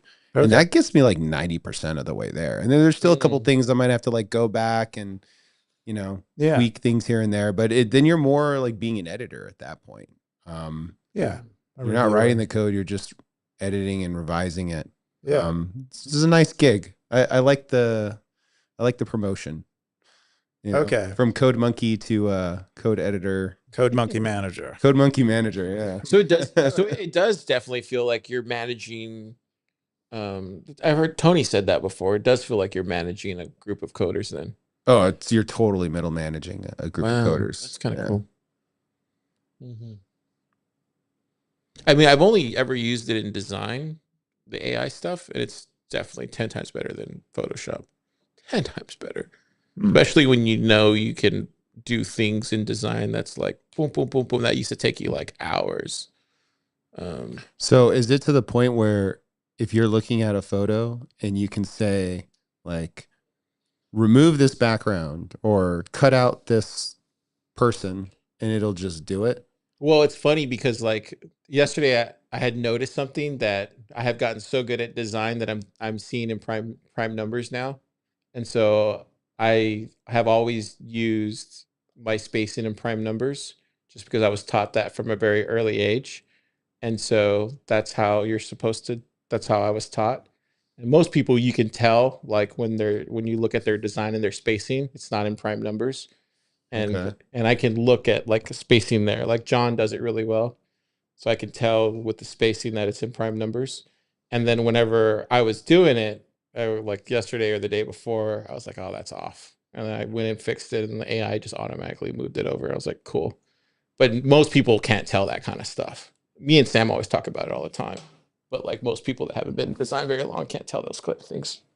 But I can tell right off the bat. But instead of like all the clicks that you'd have to make to move things around to fix it, you can just It'll automatically do it now, where it'll automatically do those things, and you don't have to do it anymore. And it just seems like that's so much faster. Well, over time, it's going to get even better now. So it's going to be better about that kind of stuff. So it'll start thinking like the way humans think about design. Design. And art, and like what makes a good art piece and those type of things. So that's what's cool about it. Yeah. So that if it's doing that for code, I would imagine it is. I'd imagine it is. But you could probably do the same thing for design. Like if you have a style and then you just document what your style is, put it into words. You even work on that with the AI, because it's like the agent's going to be reading it. So you work on it with the agent. Hey, here's my style, or like, here's my work. Like, describe to me the style. And then you kind of work on that. You get your style documented, and then you kind of plug that into the agent. And so anytime the agent generates something for you, it's doing it in your style. I mean, you see it with like the Studio Ghibli stuff and all that. So that's why I think it's I think when Sam Altman and some of these other like people that are doing AI, when they talk about good input or good input in or whatever that saying that they say is, I think that's true, but that's also true just in creativity and what you consume as a consumer. Like, and it's same thing when you're working out and stuff and eating and all that kind of stuff. But it's the same thing in when you're consuming stuff that you're going to output. Like if you're not consuming good art and good what do you call it, then you're going to get bad output. yeah. So so is this a concern that if you have the AI doing more and more of the work, that some of your creative muscles will get atrophied? No, because I'm consuming high quality stuff. You have to consume high quality stuff. If you consume low quality, clickbaity, low quality stuff in media, then you're going to get low quality output. At least that's how I was taught. That's Carr what is saying I believe. abs are made in the kitchen, is what Carr is saying. It's not made in the gym.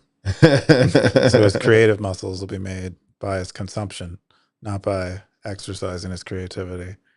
Okay. Yeah. Yeah, because once you reach a certain, Kubrick talks about a lot about this. Like once you reach a certain plateau of your creative muscles, like once you've learned everything as far as like the disciplines and all that kind of stuff, you get to a certain point where you just need to make sure that I just saw that movie, the new Paul Thomas Anderson movie, and there was a lot of parts in that movie where I was thinking about doing a write up for Stacker.News Live or Stacker.News, and I'm going to talk about it. But there's a lot of parts in there where it's just like he had just missed a couple things, and I was just like, man, it was almost there. But it's clear as day, like those things are missed, and it was like it's relatable to Inherent Vice, but almost it could have been There Will Be Blood, and it's just like, man, he almost got it to where there will be blood, but he just missed like a few things that could have been that, but it's not that. Like because I think There Will Be Blood is probably his masterpiece. But you need content like that so you notice the difference, and it kind of teases out what your preferences are. So if you had an AI that just constantly fed you stuff that you liked all the time, like would you forget like what your preferences are? Because you don't know anything outside of it if you're just consuming stuff from the AI all the time. So like if I'm just generating code all the time, do I then start to accept like all the patterns that the AI uses as being like... No, because I think you have enough experience. Like you and Keyan have been doing this for like what, 15, 10 years, 20 years, whatever. 300 years. Yeah. So I think y'all have enough experience also the same way as I do, as knowing what good and bad output is. I don't have that much trust in my ability to not atrophy. Okay. I think maybe it's different with coding or something. I don't know. Yeah, I think it could be. I feel like I'm still learning, so I don't feel like I'm done. I don't feel like there is much of a plateau. There is like a blunting, like the curve starts to blunt a little bit, but I am still impressed by how little I know regularly. Yeah. Oh, Ted's gonna... Yeah, go for it, Ted. Jump in. I saw a really cool post recently that they did an MRI study of someone's brain while they were writing essays. And they found that the people who were using the ChatGPT to write the essays were only activating like 10% of their brain. And it was just in the back too. So we know that a lot of kind of intelligence and complex thinking is coming from the interconnectivity throughout the whole brain. So when you're using AI to code or other things, then you're not learning as much. So it's like you really aren't using your brain as much. So you think just like you're not using your full range of motion with a muscle, like there definitely is some atrophy there.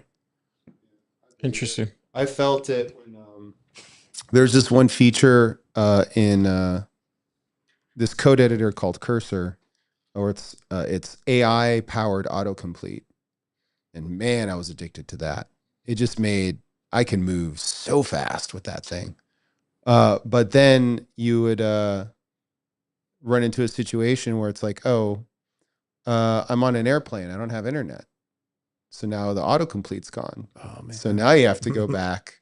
You have to go back. You have to go. So you go from 1x to 10x, but then there are times you have to then go from 10x back to 1x.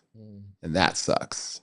And then that's where I'm like, oh, you know, even though I'm going back to 1x, it's like I lose the muscle memory of being able to move fast when it's just me and not like an agent that's assisting me. Yeah. So that's like my concern. Like, what if you don't have internet or the service is down and the AI goes away? Then what are you going to do? Like, are we going to put ourselves in a situation where without the AI, we're stranded? We can't work anymore, or we can't. Yeah, I hear what you're saying. Like, do you lose the ability to do these things without it? Yeah, it makes me wonder too. I don't. Go ahead, Ted.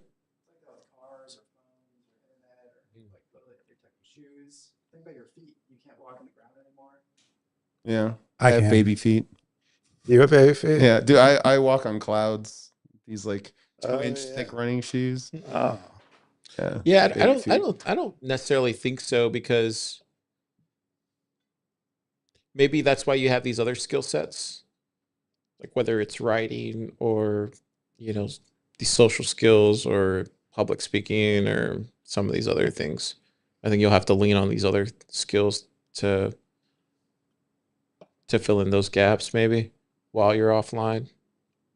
Like, do you foresee yourself in the future like forgetting how to use Photoshop because the AI just does because everything? I did it for so many years. Yeah, so it's burned into your Yeah, brain. it's burned in my brain. All those painful things. It sucked, dude. But do you feel like it made you better? Yeah, dude. Made me better. So what about people who don't have the opportunity or the cost of having to learn Photoshop now, becoming designers? Are they going to be worse designers, or are they going to be better designers? I think they'll be better designers, but they probably won't learn the things that you guys talk about a lot. They won't learn hopefully they're still teaching it in school, but they won't learn like the basics, you know. They'll learn maybe different basics. Yeah. We're all part of a focus group right now. Yeah. And it's like every generation is a focus group. For the next So one. we'll see Yeah. what happens with the new generation. Cool. The last one I had was this other one, but it's more kind of what we were talking about earlier about zero-click attacks. So this guy actually made this great video about, I need to zap this. Let me see if I can zap it. Oh, let me see here. This one. So Bang. this You one's just got hacked. this one talks about They how use this. In the US, we Project tend to not use Pegasus that as much. and how, SMS you and know, iMessage. But you can this is now what send, the world you could have always sent like these these messages to each other, and how that was a thing in 2019 and in 2015. And now with AI agents and AI, you can now do these zero-click attacks, which basically means these ways of sending. Here, let me show you. He kind of explains it here. So basically, he says that you can. Let me mute this because he's talking in my ear. So basically, he says that. So like, let's say you go to this random AI app that's online, and you're copy pasting something that you don't know what this app is. You have no idea what this AI app is, right? And you're like throwing it into Gmail or something else like that, right? He's saying that these AI agents will then use an exploit within Gmail to pull your information from within Gmail it's called like a infiltration, like zero-click attack, to pull that information back to the agent and then phone home, basically. And he's saying this is already happening, and this is like the next big like cybersecurity issue that they're having to face. Now, this could all be like, just hearsay or just whatever, but the way he explains it and he goes through the whole process of this is pretty alarming. When I saw this, I was like, damn, it's a good 15-minute conversation. But he's saying this is the next challenge with AI and how all these new kind of AI companies that spin up, some of these are going to look just as good as some of these other AI companies that are right next to each other, but a lot of these are just going to be malware or like be trying to convince you to use their free app to then grab this stuff, and then you can use it inside your Gmail program or your email program or whatever, your iPhone or whatever, just to grab your information and potentially steal your privacy. So anyways, just wanted to share this with the stackers because I thought it was like really interesting, called zero-click attacks, because you don't really know that they're stealing your information. What do you think about that, Topher, Keyan?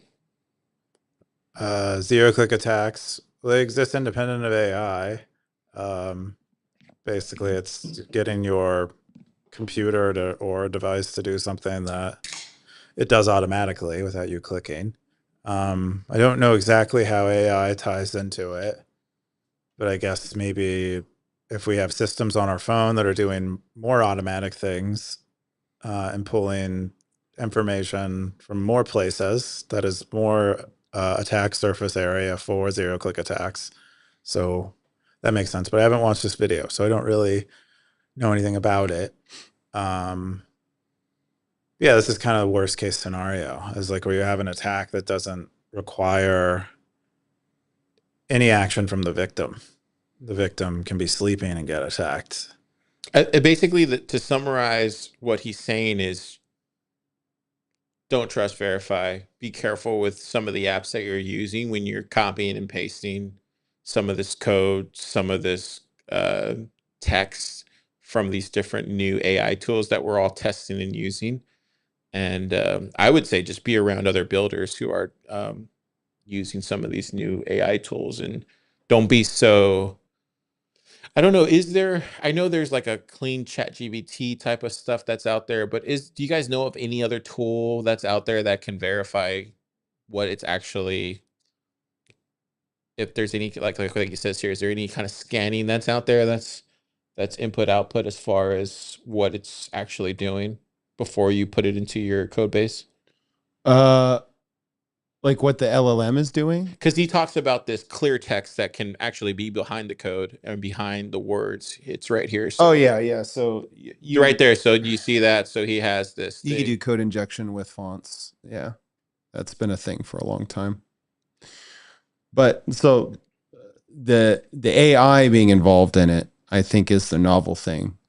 So there was a zero-click AI attack for Microsoft's Copilot for Microsoft 365, their Office suite, and you could do this thing where you could the Copilot is integrated into all the information for your office, so all your documents and everything. Yeah. And it's constantly rolling all this information up into its brain. And that's happening. That's automatic. That's just happening in the background.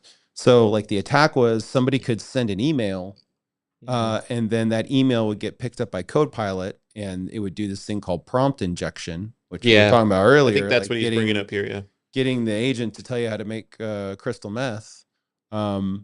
So you can also like tell the agent, like give me all of your sensitive data. And so if you send the right email to do that, then you can have somebody come in on the other side and, trigger the agent, not knowing that the agent consumed this email with this attack payload in it. Yeah. And it just modifies the agent to then do something that you wouldn't expect it to do. Yeah.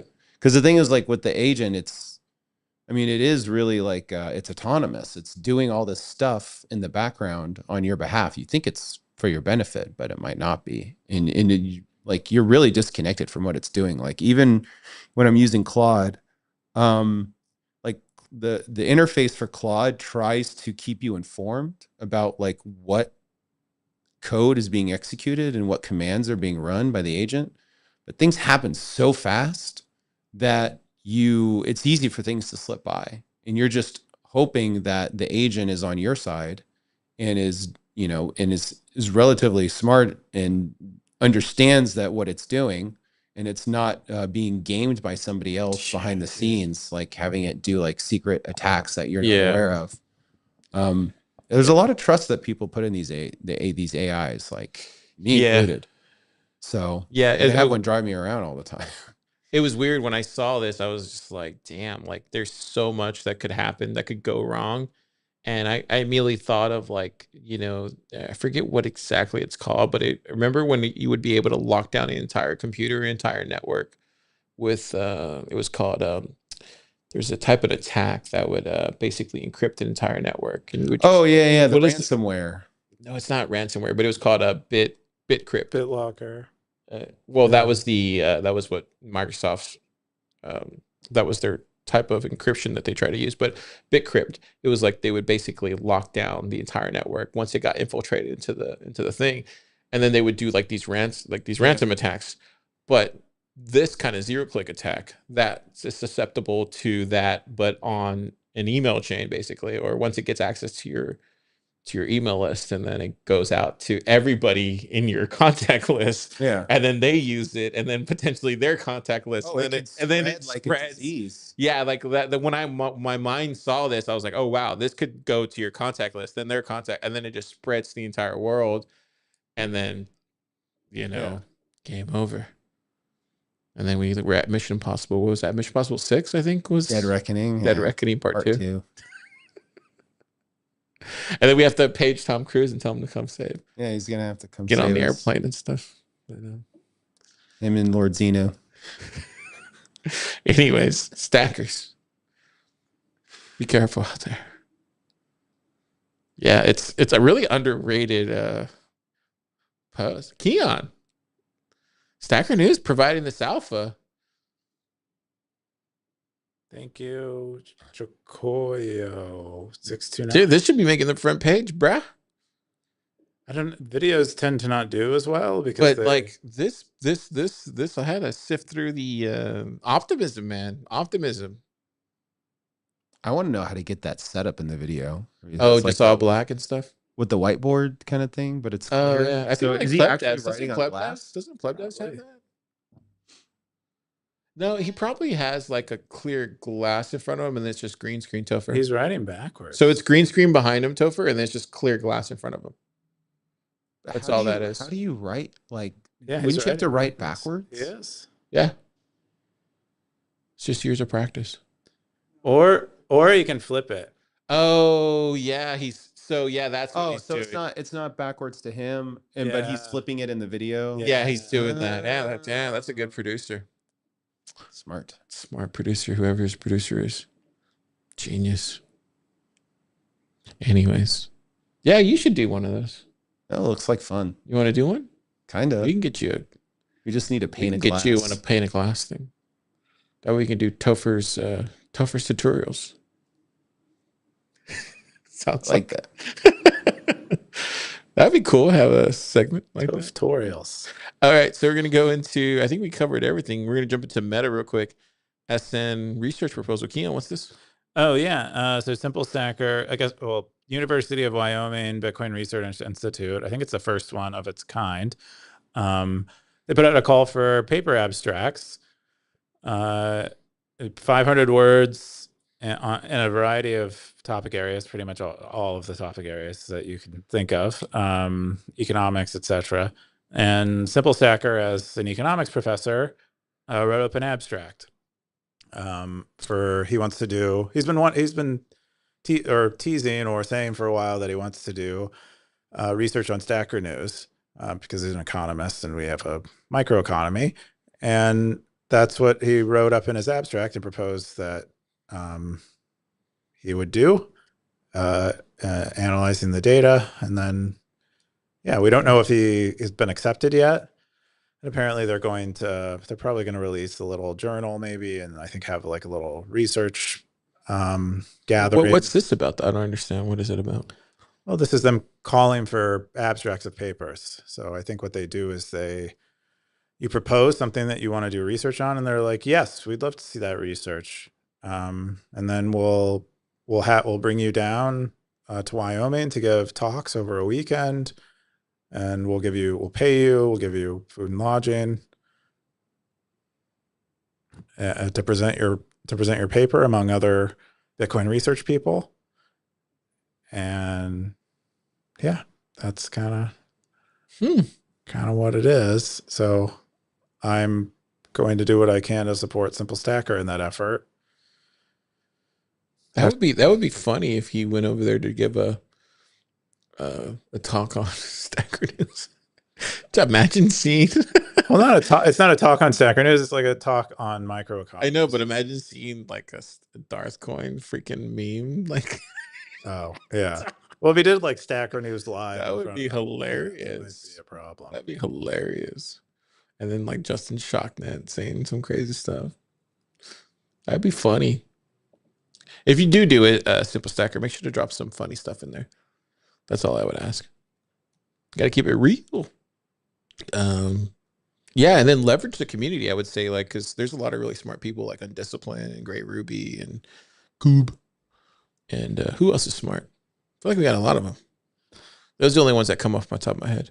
Oh, yeah, Real Bitcoin Doggy. He's smart. Yeah, he's like Air Bud.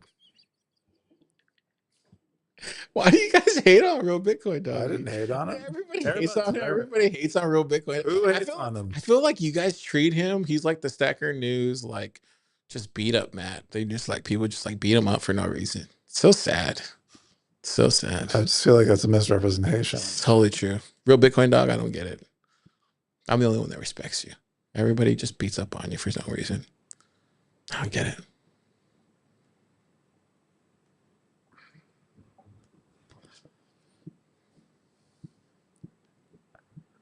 You still haven't read his post, have you? Oh, his story? No, I have not read it.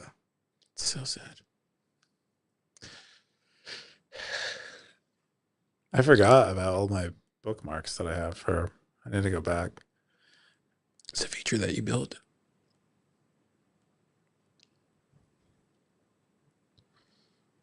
The next one, we're doing challenges of building a non-custodial Lightning app.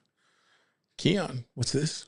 Oh yeah, so EK's at Bitcoin Plus Plus in Berlin, which is the topic is Lightning, and he gave a talk about our pursuit of non-custodial Lightning app, and yeah, he presented there. I think he was also on a panel, and he wrote his slides in LaTeX like a proper nerd, and yeah, kind of just explained to people our journey to non-custodial, and then what do you the think ways about, in which we're doing what do it. you think about when you see this kind of stuff?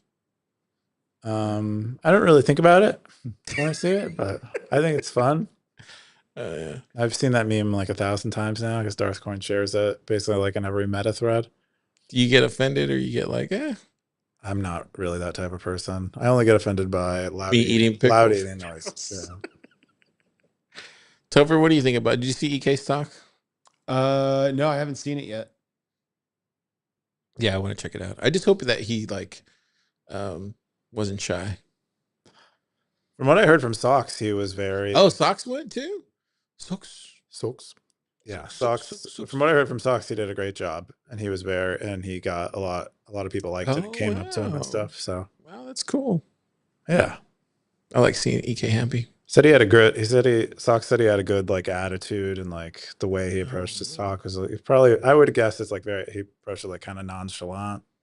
You know how EK. It's like, oh hey baby. Do we know if EK like flew in?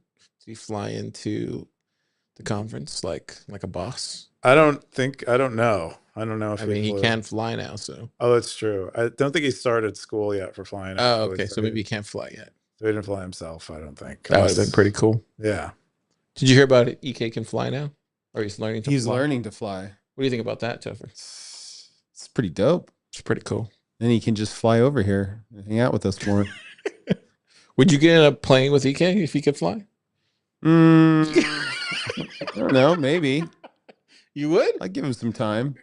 You know, maybe fly some other people first. How many? I don't want to be the first one. How many flights? How many flights would you? How many flights would it take before would you get in a plane with them? That's a good question. I don't know. I never really had to think about this. What about what if it was like EK flying or Dusty flying? Who would you get in a plane with first? Oh, Dusty can fly? I thought Dusty could fly. Does he? I think he's more of a sailor than he is a Okay, what if it was Dusty? I'll get on a Yeah. boat with EK. What if liquid it was versus gas. I love you, Dusty. What if it was either Dusty going across, the Gulf, or EK going across the Gulf in a plane? He had to get in one or the other. Oh, I like this. It's like Germany or Florida. Dusty has been through more hardships. So you're getting on the boat On the boat. or the plane? Oh, on the plane? You can either go the plane across the Gulf to Tapcom, Or on the boat. Ooh. or on the boat Ooh, on the boat. with EK. You choose the plane? He doesn't have his pilot's Can you- license yet. What's the Gulf? I mean, don't hurricanes form there? Yeah, well, yeah, you make a good point. What are you getting on the That boat? is where the The hurricanes boat come. with Dusty or the plane with EK? So you would have to go around. You have to go near the coast. Then it takes a So it while. has nothing to do with the person who's steering the captain or the ship or the plane. It's like, how much do I value my life versus my time? Which I guess is kind of the same question. But I don't know. Being on a boat for like how long would it take to The sail? boat? I think the boat would probably be like 10 days. You and Dusty are sleeping in the same bed for 7 days. But Dusty's really funny though. Dusty's really funny. No, I'd love to hang out on the boat with Dusty. Really? Yeah, love to hang out on the boat. Oh no, I meant sleep. I was going to. I just it never happened. Didn't have the time to Yeah. get down there. The dates didn't. So line what are up. you guys choosing? You don't have to answer if you don't want to. It was just more of a joke. The boat versus the plane? Yeah, with EK. How about I take the boat to the airport and then I hop on the plane? Oh wow, I love that. Yeah. Support them both. Coop, what are you doing? I'm flying commercial. Wow. That's awesome. If EK gets a seaplane, Oh, so that's the answer. yeah, Oh wow. then we just do both. You know what my answer would be? You know what Oh, my really? answer? You know what my answer would be? Nice. No. You know what my answer would be? Secret island. I want Dusty as the pilot, Okay. and I want EK as the co-pilot. That's what I want On a plane? on a plane. Okay. So you don't want to be on a ship. No, not for that long. No, sailboat, like because I think Dusty can't fly a plane. If I remember correctly, I remember him telling me he could fly a plane. He does seem like the kind of guy. People who But sail if boats. he doesn't know how to fly a plane, I'm sure he could figure it out. You know. Yeah, he figured out splicing. How hard is it to fly a He plane? figured out splicing. Oh yeah, I mean, I don't know. how hard can be splice? I mean, once you figure out splicing, you can figure out a plane. I mean, come Same on, thing. same thing. These things fly themselves. Slightly different, but The other thing I wanted to share was the SNL DVD. You want to hear it? Or the Oh, do we have a SNL? trailer already? I have a trailer for it.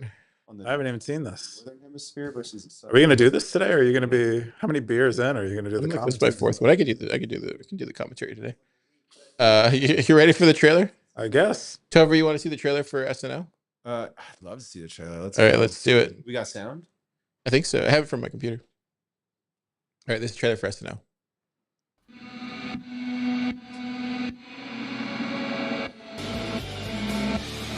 It's a DVD, Yeah. so it has to load. This is the first ever Stacker.News. I am Keyan. That's I Keyan work right at there. Stacker.News. Yeah.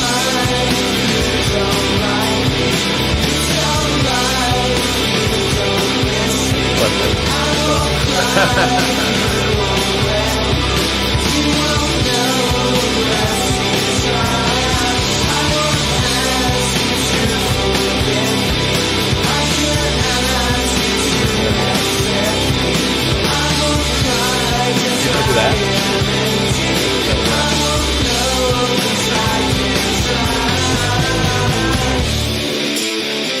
That's the trailer.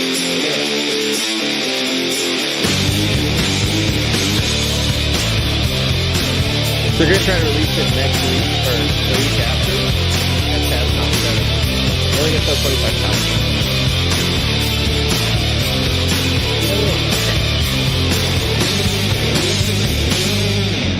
So is it Trailer. clips from different SNL episodes? Pretty much, yeah. That's what it is. I mean, there's a couple of stuff, but like that's pretty much what it is. Yeah. Nice. First 100 episodes, I think. Clips Yeah, from the first 100. One will put them together. Surprised you still had the very first one. Where was that? The Capitol Factory or? Yeah. Yeah. They had a podcast room. The green screen in it. Blockchain Book says we can't get the trailer to work on Fountain. Yeah, for whatever reason, it just didn't work. I don't know. I need to message Oscar. And then Bake said, stay in your lane, pretty much. Let me go to the Top Cowboys, baby, because we're about to end the show. Keyan, Top Cowboys. What's this? What is the most popular segment? Yeah, it looks like nothing's changed, which is always a very exciting thing that happens in the segment. No, doesn't look like any changes in the top 10, certainly. Real Bitcoin dog. I think I'm Optimism. playing him this week on fantasy football. Scoresby and Optimism might be the best race in this game right now. Who? They're both Scoresby and They're Optimism? both neck and neck. Oh, 11 they and are. 12. Wow. Where are they at right Who's here? gonna lose their hat first? Well, We'll see. Well, definitely not Scoresby because he's obsessed with Stacker.News. So. but that's really the top 10. They kind of stay. They kind of keep. EK and Super Simple Stacker. We'll see. That could change. Real Bitcoin dog. I don't know. He might be my underdog right here. Real Bitcoin dog. Oh, You know, yeah. underdog. You're Real Bitcoin underdog. Real underdog. Real Bitcoin dog. Change his name. Endothermic Dev. first climbing up. Aardvark. He's just steady. Aardvark's steady every week. Yeah, I haven't seen Aardvark around. I guess he's still probably Just steady. Steady transitioning to stack. be a renter. Look at me, 38. Waxer's been asking some. Me and great Justin are questions. going head to head right there. Boom. I'm just talking crap every day. That's all I do on Stacker.News. Oh yeah. Making jokes. Making jokes on Stacker.News. You know, it's my only social media. Machiavelli's been posting picture. I guess they're a like stone worker where they do Ooh. the countertops. Oh, really? Machiavelli, yeah, he's been posting a lot in the construction engineering territory about Oh, like the countertop work he's doing, which is cool. that's cool. That Cascader. R.D. Sucks, Clark. Oscar. Nerd to Ninja. Peter Todd. Sign. What else we got? Got Jonas.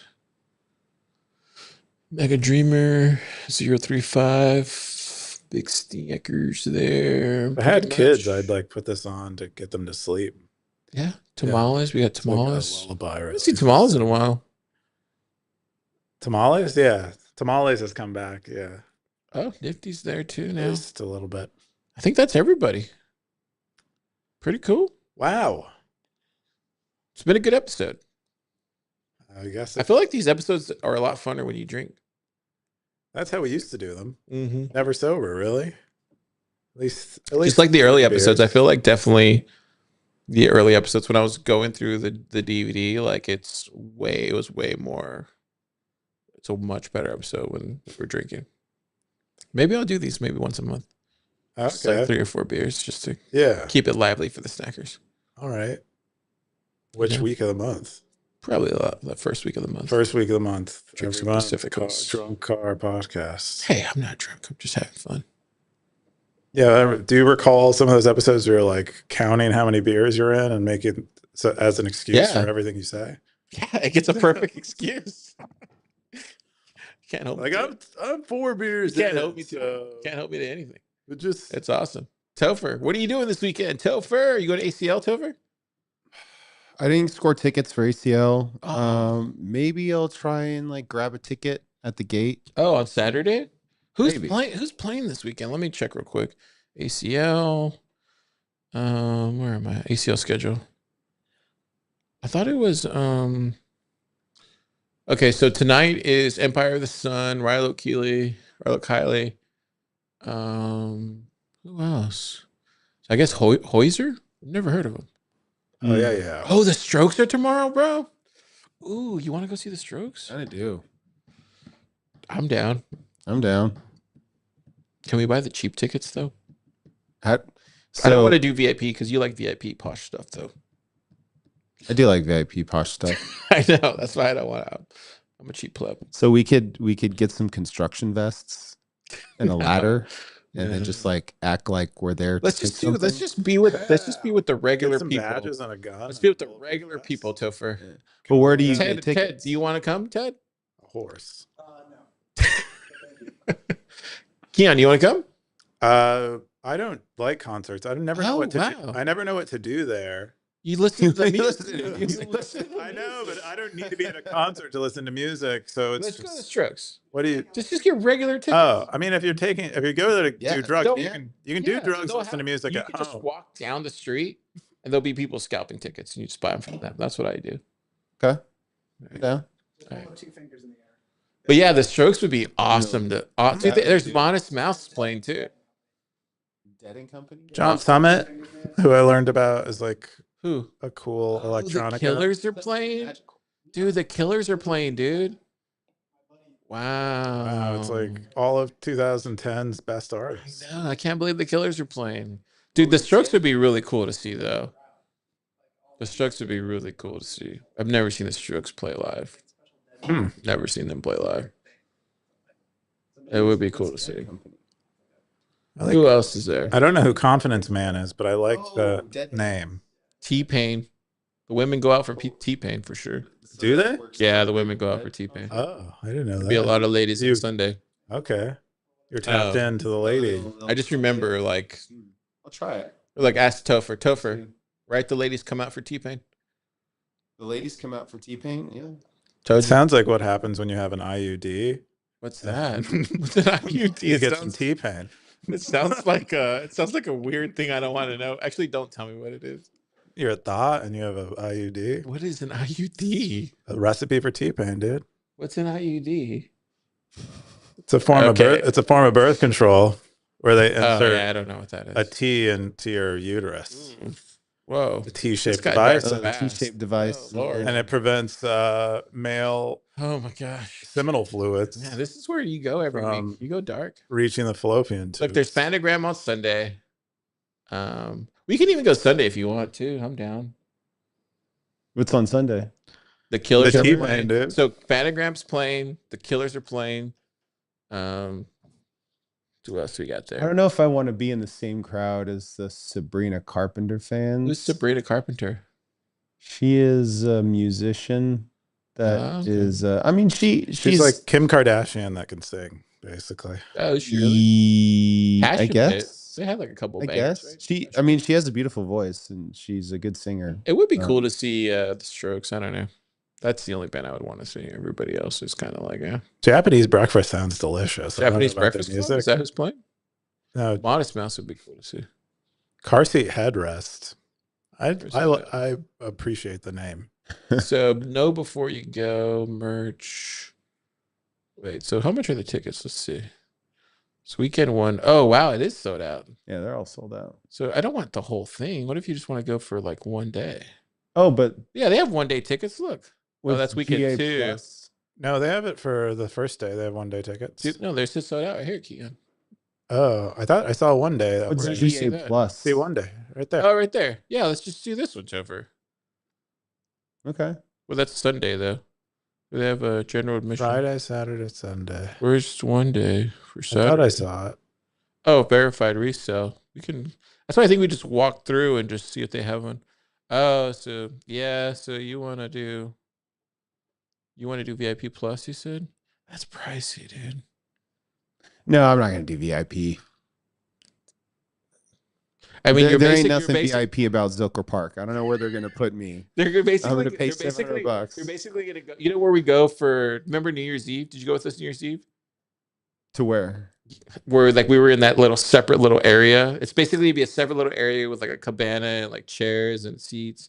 Oh, yeah. It's just gonna be like posh and like. The only good thing about that is we'll have like really nice restrooms. bunch of hot chicks.